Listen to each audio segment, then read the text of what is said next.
সমস্যা তৈরি হয়েছে। এই সমস্যা তৈরির পেছনে দুটো রাজনৈতিক দল সম্পূর্ণভাবে দায়ী। তৃণমূল বিজেপি মিলে এসআইআর নামক সমস্যাটাকে তৈরি করছে ইলেকশন কমিশন অফ ইন্ডিয়াকে সামনে রেখে। তাই আমাদের যেভাবে অহেতুক হয়রানি পেরেশানি করা হচ্ছে, এর জবাব আমরা ইভিএম মেশিনে গিয়ে এই তৃণমূল আর বিজেপির বিরুদ্ধে আমরা দিয়ে দেব। আমি প্রমাণ দেব আপনাদের, প্রমাণ ছাড়া আমি কথা বলি না। আমি প্রমাণ দিয়ে দেবো একটা একটা করে। যদি আপনাদের শোনার এনার্জি থাকে আমি তাহলে শোনাবো। এনার্জি আছে তো ভাই? তাহলে আমি শুনিয়াবো। একটু পোলটা খোলা দরকার। সাপ হয়ে কামড়াচ্ছে আর ওজা হয়ে ঝাড়ার চেষ্টা করছে। সাপকেও ধরতে হবে আর কামড়ানোতে আসার আগে তাকে ধরে নিতে হবে। আপনাদের মাবি বলে রাখি, 2021-এ নির্বাচন পার হয়েছিল সিএ এনআরসির ভয় দেখিয়ে। সিএ এনআরসি করে 2021 সালে নির্বাচন কি দেখিয়ে পার হয়েছিল? বিজেপি বলেছিল এসআইআর করে তাড়িয়ে দেবো। এই বিজেপি বলেছে এনআরসি সিএ করে তাড়িয়ে দেবো। আর মমতা ব্যানার্জির দলেরা কি বলেছিল? যে তাড়াতে পারবে না, আমরা আছি। এখনো বলুন, এই 2026-এ নির্বাচন আসছে, এসআইআর করে ভোটাধিকার কেড়ে নেবো গল্প শোনাচ্ছে শুভেন্দু অধিকারী। আর মমতা ব্যানার্জি ফিক ফিক করে এসে বলছে আমি থাকতে এসআইআর হতে দেবো না।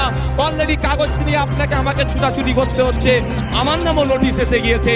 নোবেল জয়ী বিখ্যাত মানুষ অমর্ত্য সেন্সারের নামেও অপদস্থ কমিশন নোটিশ পাঠিয়েছে এই বিজেপি তৃণমূলের পাল্লায় পড়ে।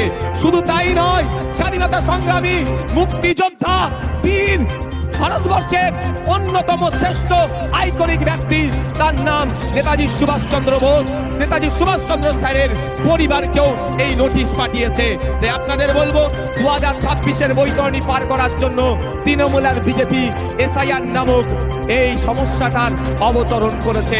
তাই আপনাদের বলবো, এই সমস্যাতে অহেতুক হয়রানি করার চেষ্টা হচ্ছে, তবে আপনি আতঙ্কিত হবেন না। দিন দেওয়ানে বলেছিলাম স্বচ্ছ এসআইআর করলে সহযোগিতা করব।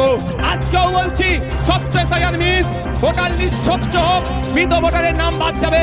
একাধিক জায়গায় ভোটার লিস্টে নাম উঠেছে, বাদ যাবে। যার অস্তিত্ব নেই সেই ভোটারের নাম বাদ যাবে। প্রয়োজন আমরা সহযোগিতা করব। কিন্তু স্বচ্ছতার নামে নির্বাচন কমিশন যে অহেতুক হয়রানি করছে, এর জবাব দেওয়ার জন্য প্রশ্ন করেছিলাম আমরা নির্বাচন কমিশনে। শুধু তাই নয়, আপনাদের এই নওশাদ সিদ্দিকী কামচিহ্ন নেতা সুপ্রিম কোর্টে গিয়ে আপনাদের জন্য মামলা করেছে। আপনাদের বলে রাখি, দুটো কাজ এই মুহূর্তে মমতা ব্যানার্জি যদি করে, দুটো কাজ যদি এই মুহূর্তে মমতা ব্যানার্জি করে, হয়রানিও বন্ধ হবে, আতঙ্কিত হবেন না। দুটো কাজ কি বলে দিচ্ছি, শর্ট টাইম, আমি বেশিক্ষণ বলবো না, বলেছি আপনাদের। প্রথম কাজ হচ্ছে ওয়ান পার্টি মিটিং ডাকা।